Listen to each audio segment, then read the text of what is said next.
on live there. Okay. I think we're live on YouTube now too. Yes, we are live on YouTube. Wonderful. I keep looking over here because my other computer's down here, and then my main screen is over here, my laptop's over here, and my camera's over here. I don't know where to look anymore.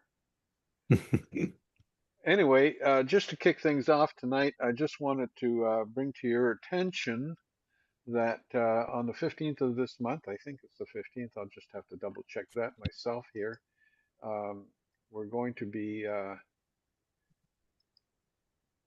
joined by Brian Thompson talking about his photography and love of trains. So he'll be talking about that. And then upcoming will be black and white film processing. And of course, after that will be Chris Atkins, or not sure when Chris is coming in, but he has promised us that he will come in. He's busy right now shooting documentaries around the world. I'm not sure where he is now. I think, let's see, London. I think he's in London, England.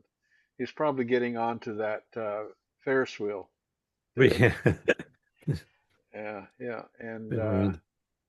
so the next one after that, I'm talking to a guy who his name is Rob, and he does Rob's Wildlife Adventure Photo Tours.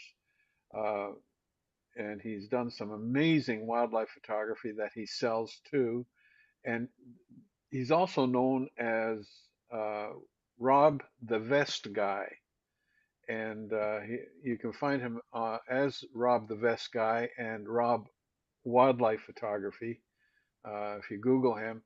And because he makes custom vests. So if you need a Hmm. vest made for a custom purpose because you shoot Nikon and you want to carry three lenses and whatever else, he'll customize the vest to fit those lenses and whatever else. So it's kind of cool. And he makes other things too. Besides just vests, he makes bean bags for mobile bean bags or portable bean bags or for stabilizing cameras. A few other things that, uh, yeah, he makes pouches for magazines. With his vest, he's big into um, various service, paramilitary service down in the States, and um, also first responder vests. So he's a busy guy. Okay, so let's see. Tonight, I don't really have anything that I want to talk about. So I guess my question is, do you guys want to talk about anything at all? Uh, I think, I don't know, Steve, did you say you'd have some photographs tonight? Yeah, I can share a couple photos. I had Oh, some new toys I was going to show as well. well, that'd be So, fantastic. Yeah. yeah. And yeah, and before you do, I just want to remind the people who are here on YouTube, let me know who you are, where you're from, so we can acknowledge your presence. Okay, so let's have a look here. I'm going to just, where am I here? Ta-da.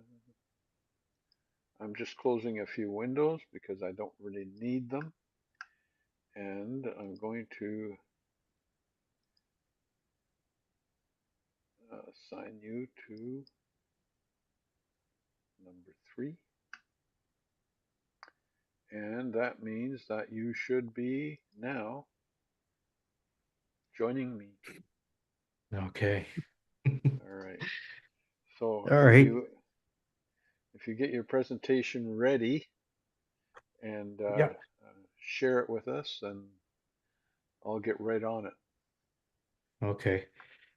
So, yeah, a couple new toys. So I still into film. I like old film cameras. Like still like shooting with them when I can. So somebody gifted me this.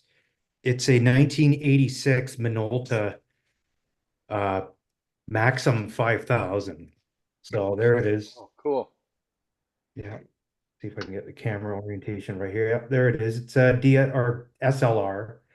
So it's a electronic SLR. It's something that kind of caught me by surprise. It looks like it only has program and manual mode on it, but it's one of the first SLRs to have an auto focusing system on it. So I have a couple old Minolta cameras here. They're a couple years older than this one. I'm not sure if my lenses are interchangeable or not with this guy. So I think it's kind of neat. It's just like to get out and take pictures with this old stuff once in a while. Yeah. So so that's it there. It was a yeah, it was a friend of mine. His father passed away in the last year and it was his father's camera. So he's entrusted me to look after it going forward. And then jump back to the future to present time. I bought another mirrorless camera for myself. So it's this was actually the first mirrorless camera I had. It's the Canon RP. So it's been out for a few years. I bought it at first, and I kind of wanted to upgrade it right away for some reason. So I went out and I bought the Canon R5 Mark II, but I missed this guy. Like what I like about this is it's lightweight, simple to use, and it's a full frame camera.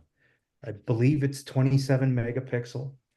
And I actually got a proper RF mount lens with it this time.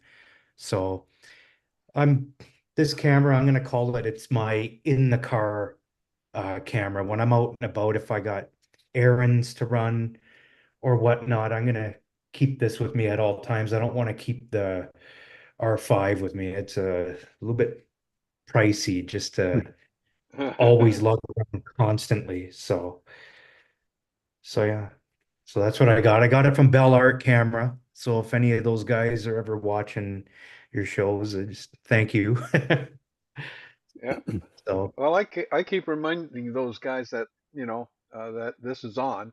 Um, and I send them messages. Now, I didn't send any messages out tonight, but because I figured everybody's watching the space launch, so I wasn't sure who would show up here. But I'm glad you two did, and there's a couple of people on YouTube. So hey, uh, the diehards. So I like that. Anyway, I'm not sure who's on YouTube, but they're kind of staying quiet, and that's okay too. Just so you know that who's here, it's myself, George Takis, and I'm with Steve right now. And I don't know, maybe David has something to show us after, but take it away, Steve. okay, yeah, I'll just share a couple of pictures. So Andrew last week, he was showing you some of his pictures of his trip to Arizona. Yep. So I did that same trip he did. I did it 11 years ago. So it's for a photographer, anybody that's into photography, it's a photographer's paradise being down there. So a lot of nice landscapes down there. I found the skies down there and the air down there was beautiful. There's lots to do. So I'll pull up one of my photos if you just bear with me for a quick second. It's got to come back. I always seem to lose the Zoom window whenever I do this. Oh, and that's not what I want. Just one sec, guys. Sorry. Sure. No problem.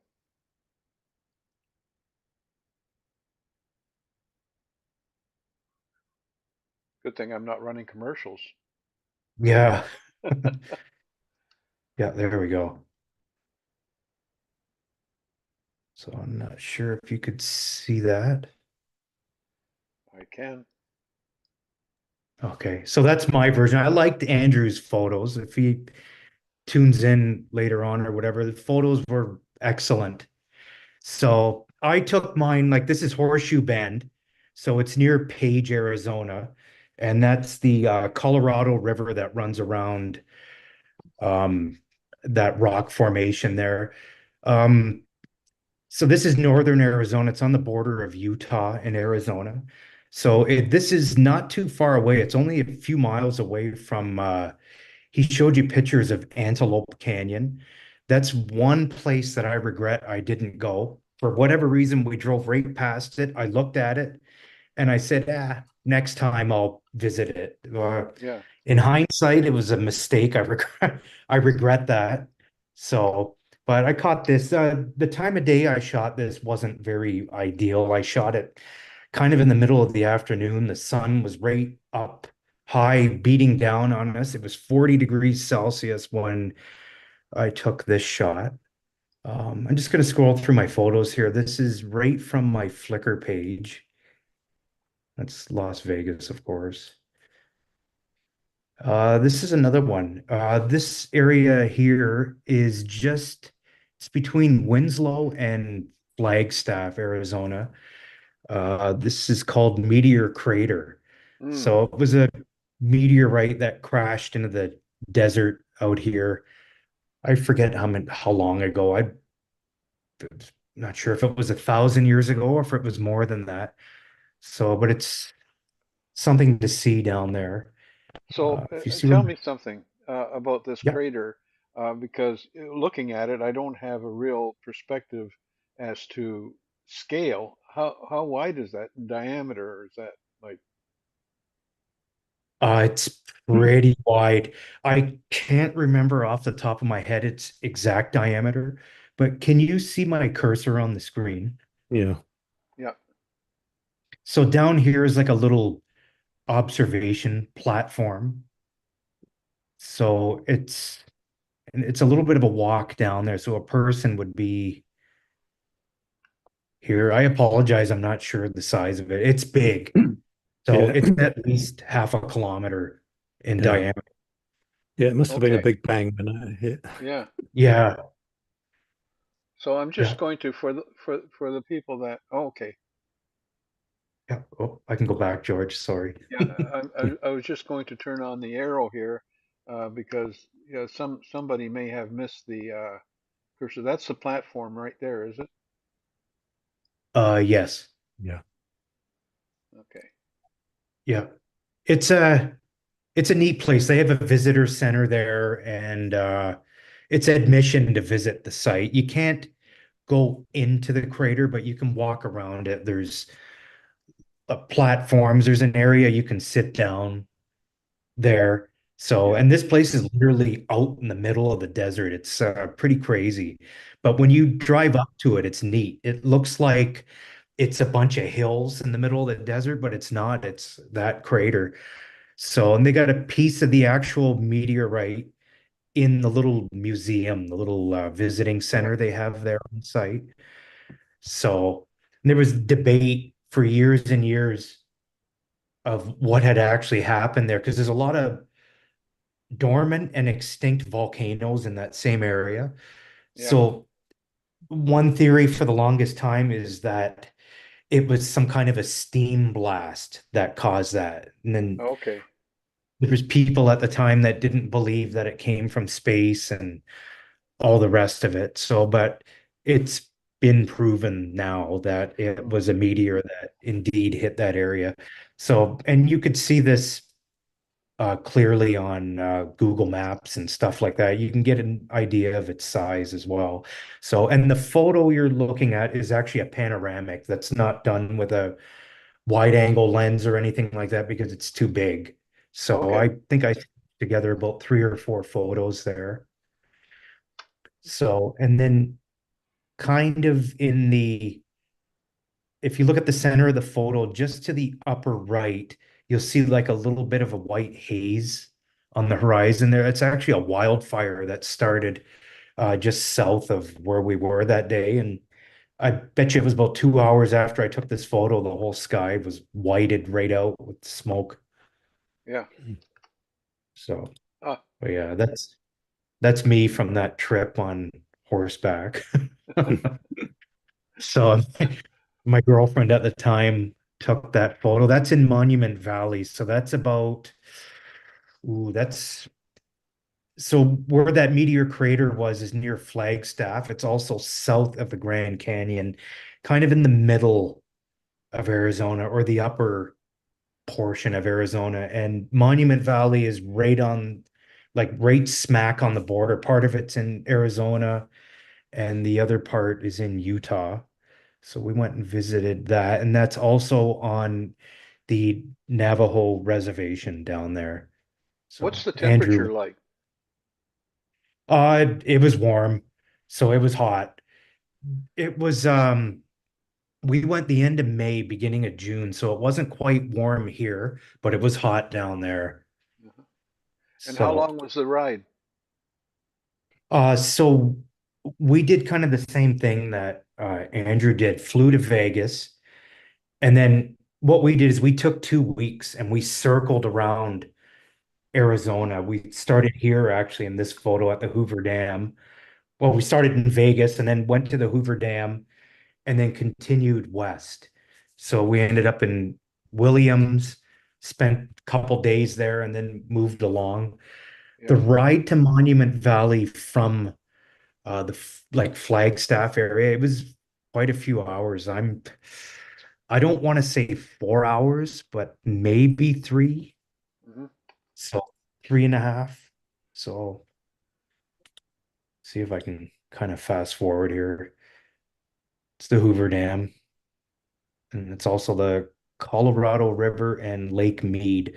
Lake Mead is just, I guess I'm looking north. We'd be looking north here in this photo. Lake Mead is about north-ish above this. There's Lake Mead right there. What were those two towers? Um, I forget what they call them the penstock towers. Uh, you have to forgive me. I forget what their exact purpose is, what their function is. So they had these grates around them. They kind of acted as filters. Uh-huh. I'm not sure if that's the water intakes. There's four of them. This is only two of them on Okay. the Arizona side of the dam. And there's two more on the Nevada side. So I took that black and white, and all these photos are digital. I took them with my Canon 5D Mark II. So I'm just gonna go. There's Lake Mead again. This is Nevada. And this is in Williams, Arizona. So this is, I think I might have shared this photo with you guys before. This is a color infrared photo of the desert. This was taken at Zion National Park. I wanted to see how cactuses and the desert would turn up in infrared. Um, and that's kind of how it turned out. I wasn't too impressed with how it turned out. As I was mentioning before, I had one of my cameras. I had a Canon Rebel XSI and I had it converted into an infrared only camera, and I got the blue sky option.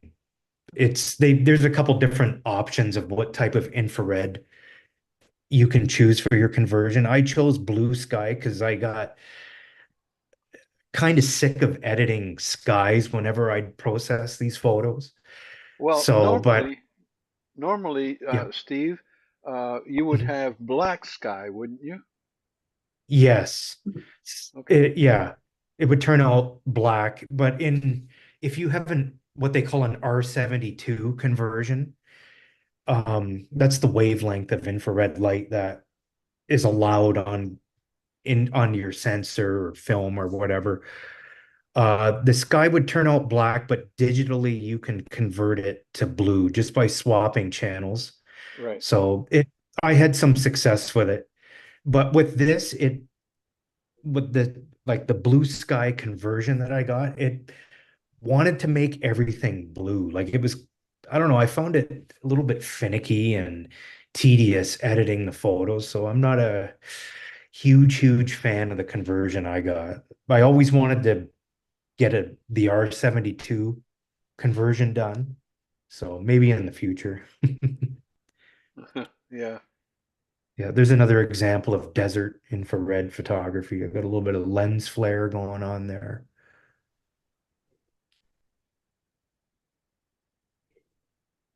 Yeah, so this is not far from Page, Arizona. So the upper part of Arizona, there's a couple different time zones there, so it can kind of mess you up. So where this area is, this little area is called Lee's Ferry. So it's not far from Page, but I can't remember the exact name of where it is. It's near an area called the Vermilion Cliffs. And once again, it's northern Arizona on the Utah border. Um, forget where, oh yeah, time zones. So there's certain areas like the Navajo Nation, they don't observe daylight saving time. So you could literally be coming down a road similar to what we have here in Hamilton, the Hamilton Escarpment. Imagine coming down one of the mountain accesses in one time zone, looping around at a lower level, being at the same spot you were, except lower on that same road, not even a mile away, and you're already in a different time zone. Huh. So it can kind of mess with you a little bit and mess with things, especially if you gotta go to places and stuff's not open and things close. So yeah, it's one of the motels we stayed in Lee's Ferry.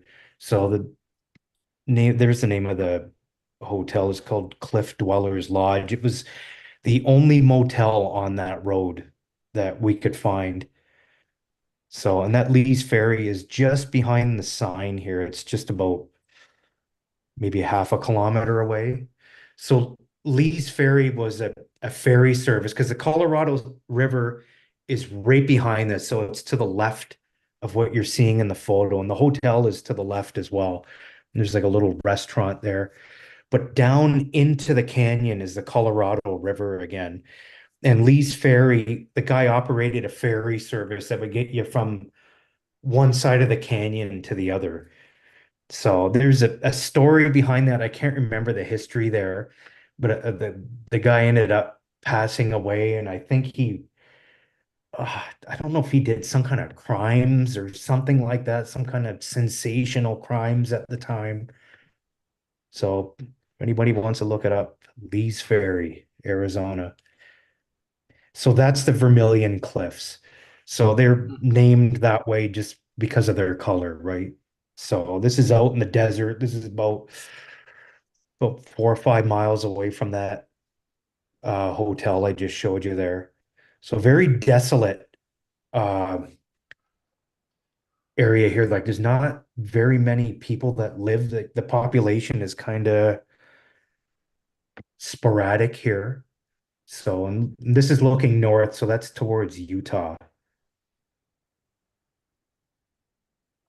And there they are again, Vermilion Cliffs. I like this. Like I said, there was some really nice skies down in that part of the United States, the Southwest there, like nice blue skies and all these neat sort of clouds. So that's what I caught here with the Vermilion Cliffs. There's another one. This was somebody's property, and they have this giant rock on it, which I thought was neat. No kidding. Yeah. So that was our rental car there. Um, so this area is called the Badlands. It's near the Petrified Forest. Um, Not sure if you're familiar with that or if you've heard of that. That is Western Arizona, somewhat close to the New Mexico border, kind of, but not really. So keep going here. So there's the Petrified Forest. So these are petrified, it's petrified wood. They're trees that have been turned into rock. So, and you could see the Badlands behind them there. I shouldn't say this was too close to the New Mexico border. I correct myself there. It was west of Winslow, Arizona. I don't know if you guys know this, the Eagles song, Take It Easy. Hmm. they standing on a corner in Winslow, Arizona is one of the lines in the song. So it's west of that and it's near Holbrook, Arizona. So it's kind of like I said, west. It's west of the Grand Canyon and all that. It's south of Monument Valley. But going back to these petrified trees, see if I got another picture of them. There's some more of them there. When you walk up to them, they look like wood. I actually took my pocket knife and I tried to scrape it and I damaged the blade of the knife. Like that's how hard they are. So like it looks like wood. You could see all the rings in the wood, but it's rock. So petrified. And some of them, there's another one there. That's like a whole tree. And I don't know if somebody had cut that with some kind of diamond blade or what, or if it's natural. But the theory is that whole area right there was underwater like millions of years ago. And these trees, it was something I was reading about, that these trees fell into water that was full of salt, and the wood absorbed all the salt and then got covered up. And then over millions of years, they turned into rock. So with the help of the salt, I thought I had a close up of this wood. There's a lot of cactus out there. There's a close up of the petrified wood. So you could see kind of tree rings there, and that it Yeah. looks like wood. So um, I believe this is also on like native land, and you're not allowed to take any of these rocks. Like it's forbidden, it's illegal. You can't take them as a souvenir. They just leave them. You could walk up to them, touch them, stand on them, sit on them, but you can't take them. They do have, and it's only the people that live there. The, and I'm thinking of the natives that if they had a sample of this rock on their land that they could sell it. So I bought a little piece of it off of them. So it was available in the gift shop that's on site there. So you can, I believe there's guided tours in the petrified forest, or you can just drive through it with your car. But it's a national park, so you have to pay admission.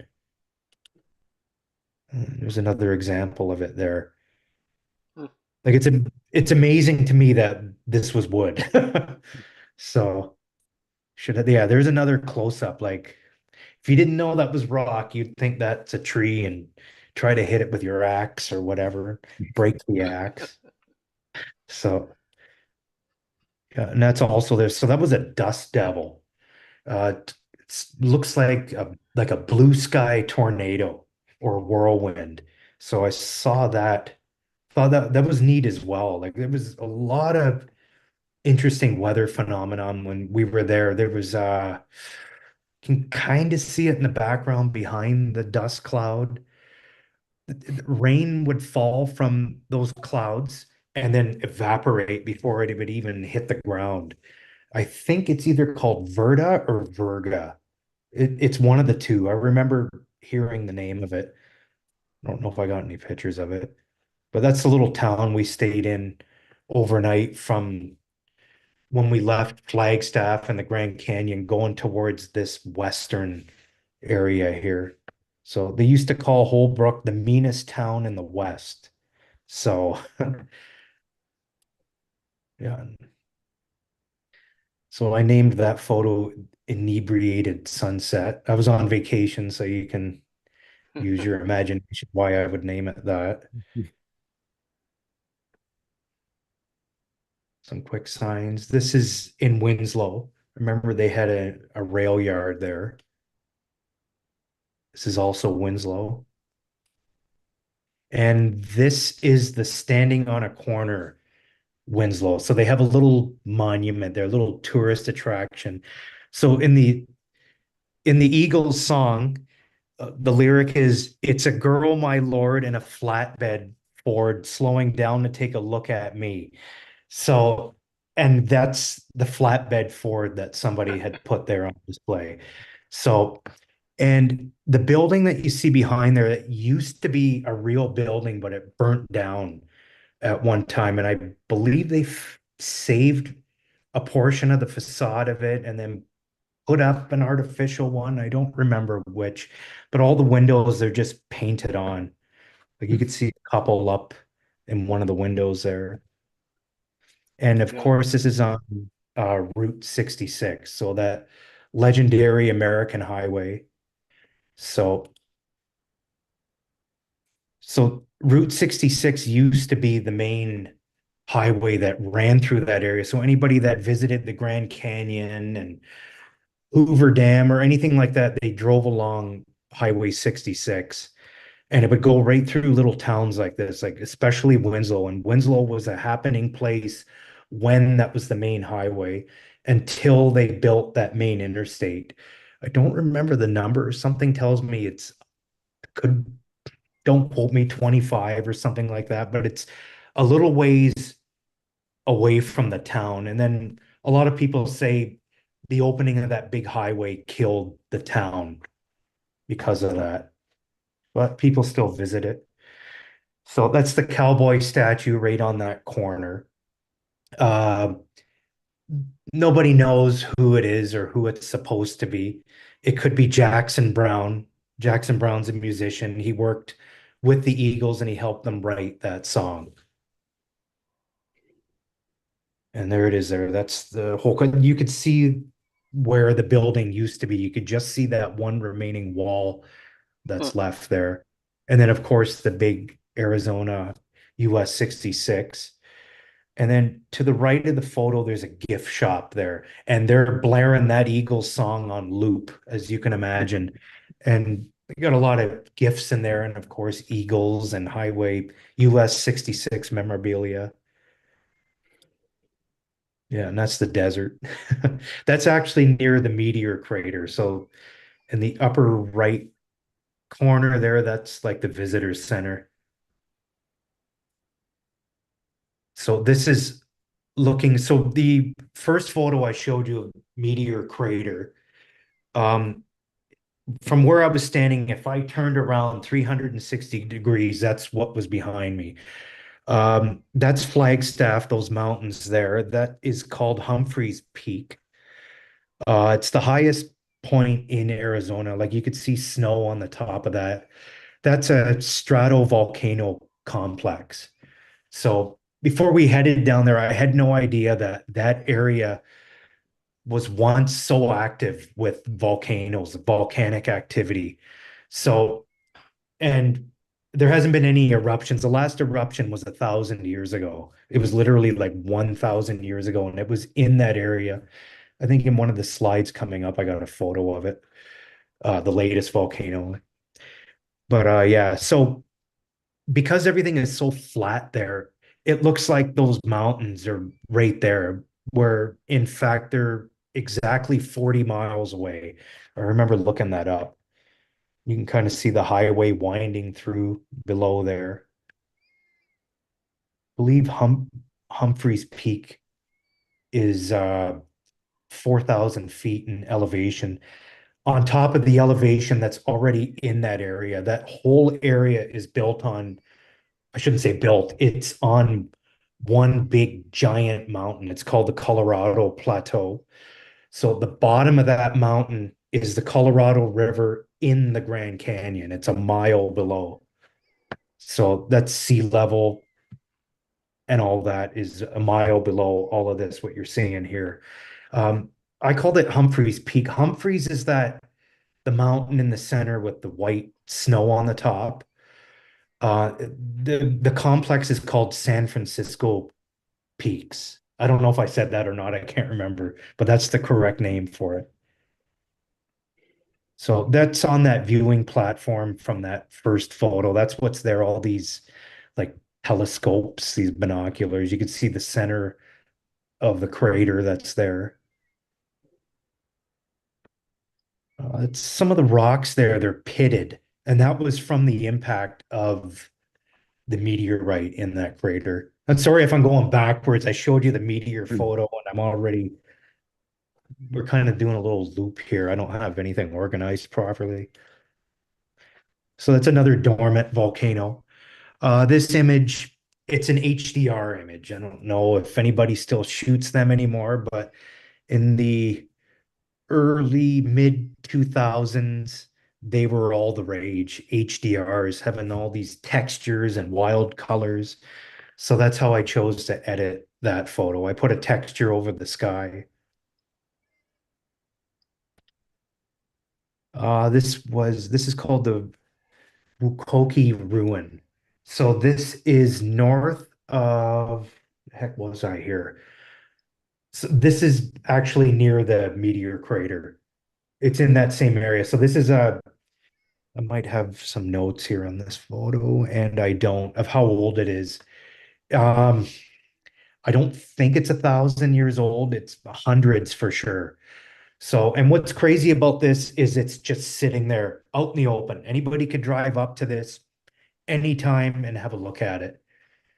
Uh, I think this was part of the of some volcanic park we went to. This was as we exited the area.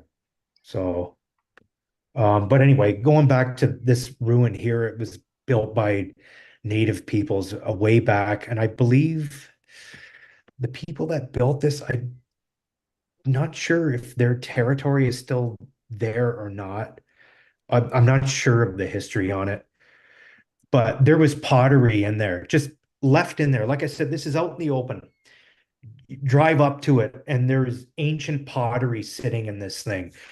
But as time went on, people have stolen it, broken it, and God only knows where it is now. So I think I got some pictures of the inside of it. That's another view of it. I took this photo with a actually a wide angle lens. So I believe around 12 millimeter is the focal length there. And that's that same ruin. They basically carved out this sandstone. They made bricks, everything. So as Andrew was telling you guys last week, there's a lot of sandstone in that area. They call it Navajo sandstone. Um, I'm not sure if this sandstone is actually called Navajo because Navajo sandstone is kind of more of a lighter color.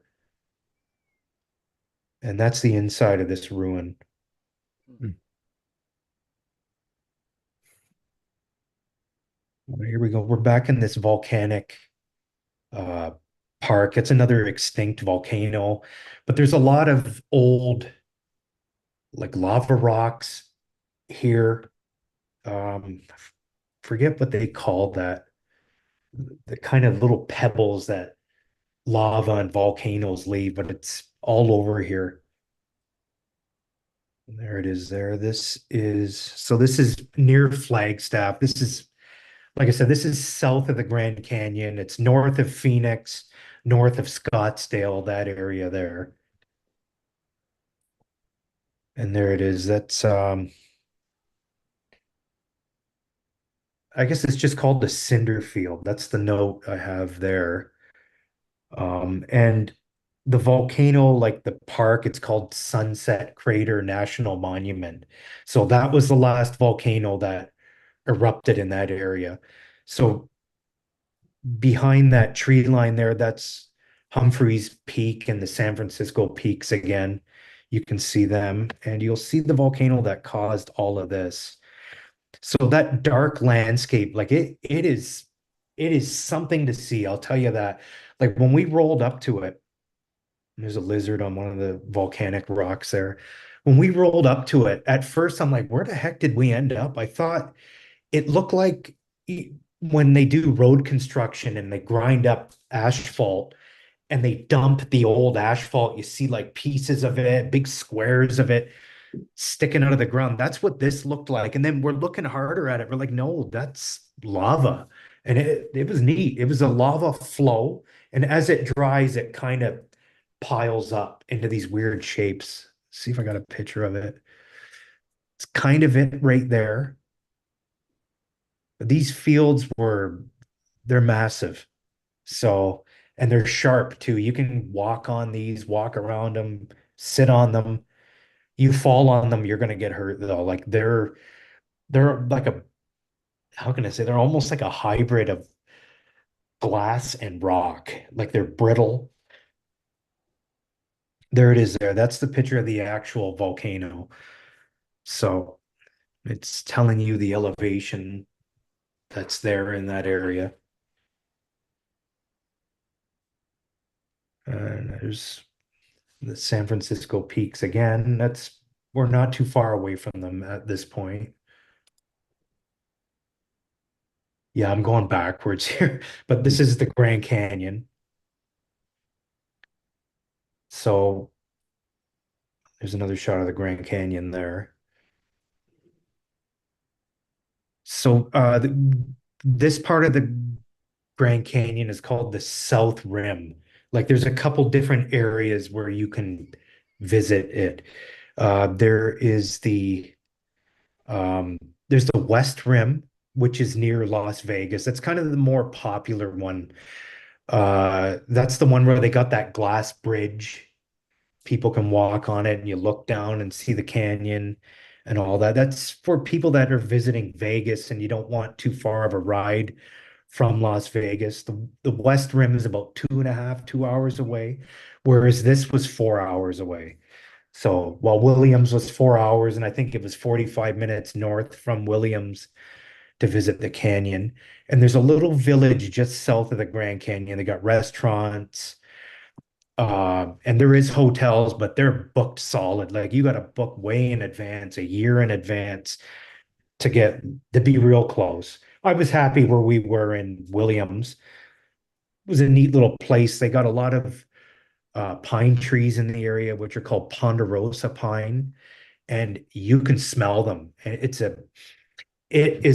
I liked it. It was a very nice smell. And I could smell people burning it in campfires, and it has its own unique smell to it. It's almost like a mesquite smell when it's burnt. Matter of fact, it Yeah. might be mesquite. Too So bad. Too bad they don't have cameras that will record the different scents you encounter.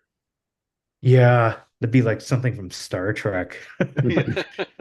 Yeah. Don't laugh. So, but Don't laugh.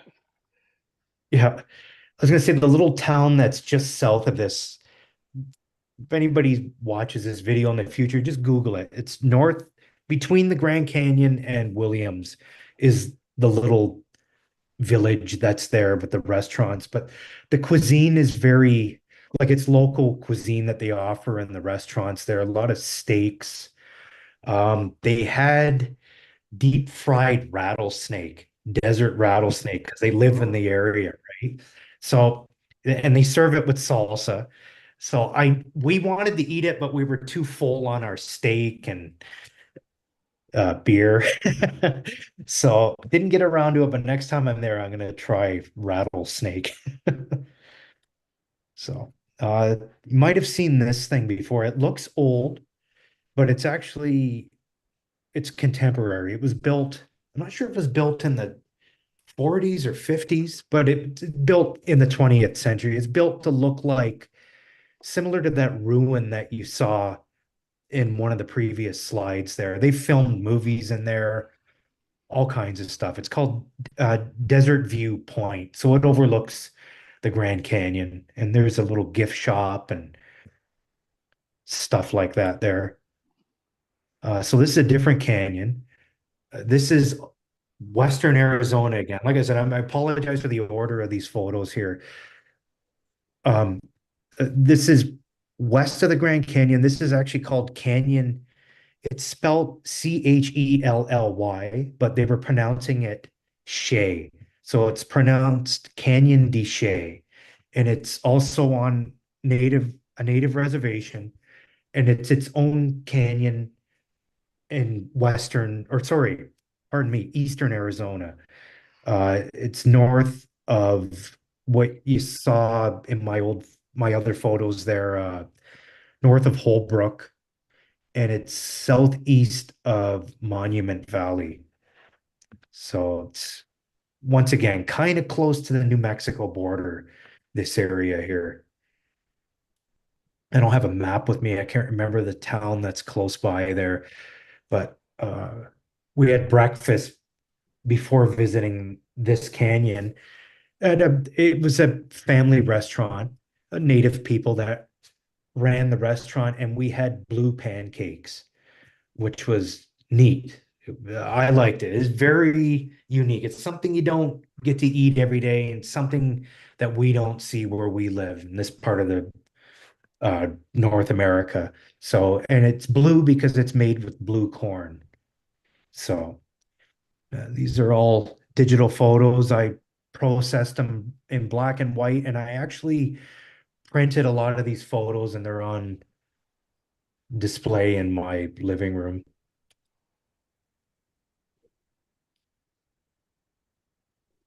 So Canyon de Chelly is not as big as the Grand Canyon, but it is still, it's something to see.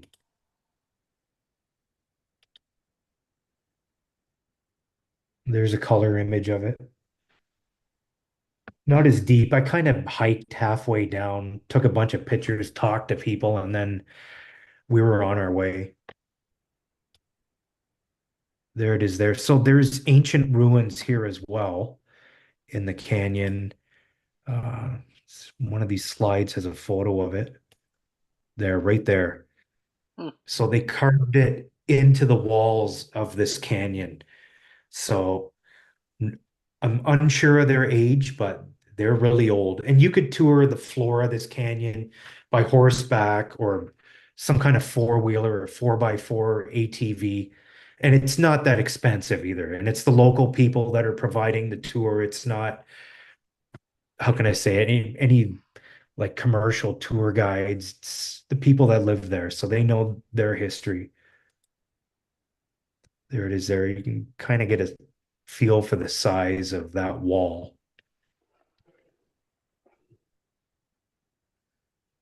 Sand Canyon, Canyon de Chelly. And that's it. That's what I got for now of Arizona.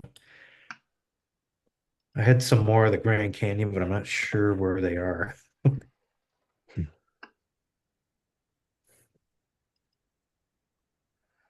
Well, thank you very much. I really That was appreciate that, good. Steve. That was good. That was a little tour. I think the only let's see, I've been in Arizona. I didn't go to any of these places. I think the only place that I really stopped and looked around was Salt Lake City, and of course then Nevada. Um, yeah, those are the Yeah. only two places I made any stops, and that was because I took a bus from Brantford to Los Angeles. And interestingly, the ticket, it was one of Wow. those double-decker buses. Interestingly, the ticket allowed me to stop off anywhere and pick up the next bus. So Wow. I managed to stay in a few places, but I didn't get to tour around. And besides, I was more interested in getting to LA because I was just about 24 years old. So yeah, LA was my destination. Wow. Yeah, George, is it okay if I show just the one more photo here? yeah, absolutely. I'm not sure. Oh, there we go. So because I mentioned it so many times, I figured I'd show it. So that's Monument Valley. So very familiar place, very, how can I say it? Like how many hundreds of thousands of photos, Hmm. or how many Yeah. times have you seen that view there? So yeah, I mentioned it so many times I wanted to show it. So Well, yeah, and how many times have we seen that in the movies? yeah, Mhm. exactly. There was You know? another one. Oh, here we are. Oh, yeah. Yeah. So there's that. That's called Agathala Peak, or they also call it El Capitan. So that's Yeah. near Monument Valley. It's near a place called Kayenta.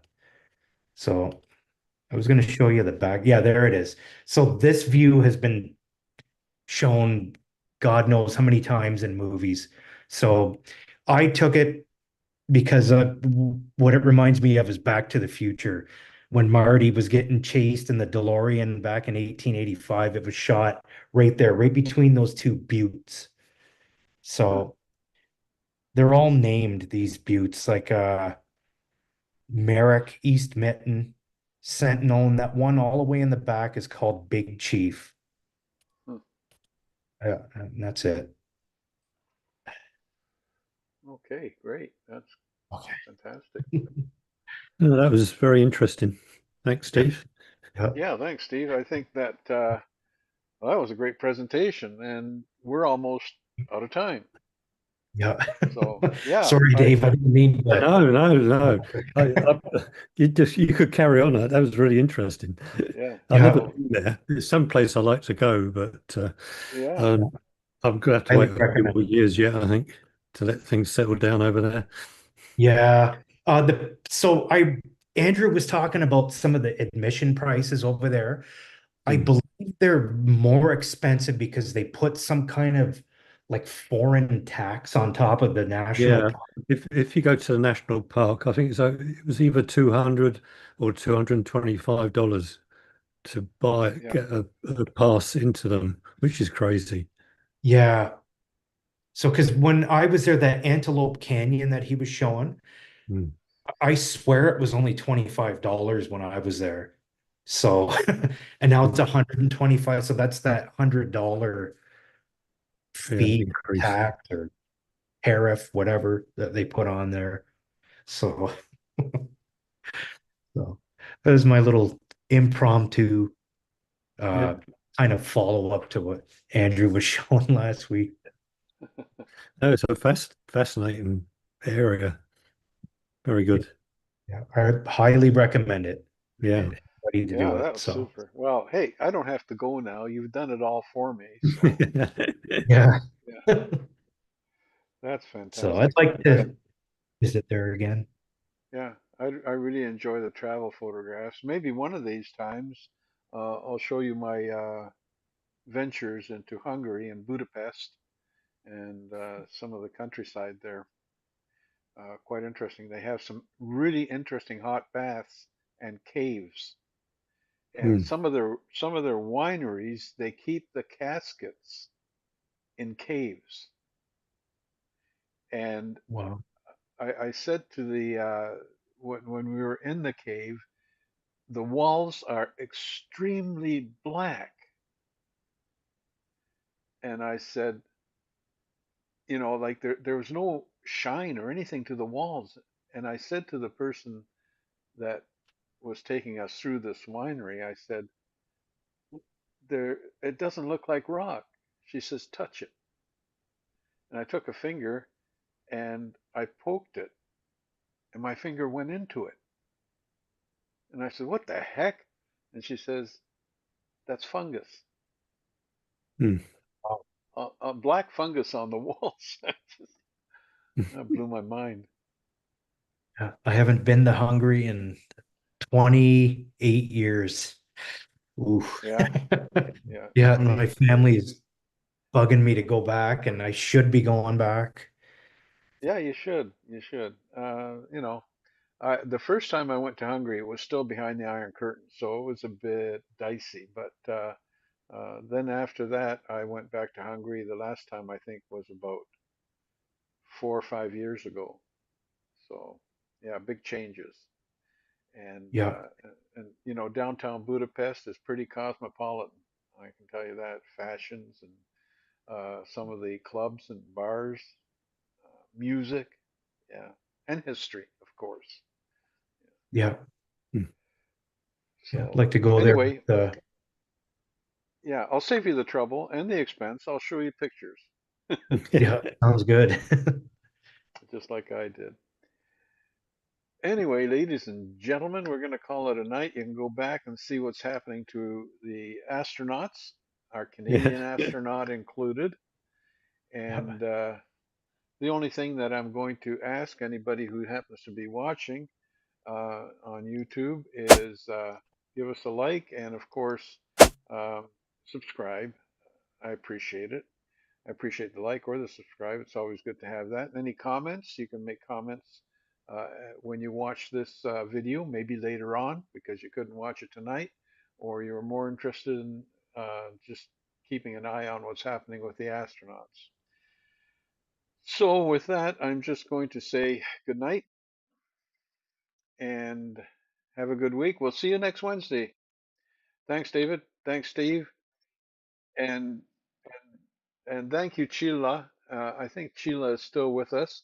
That's my niece from BC who joins us on a fairly regular basis now. I'm happy to have her here. Good night, everybody.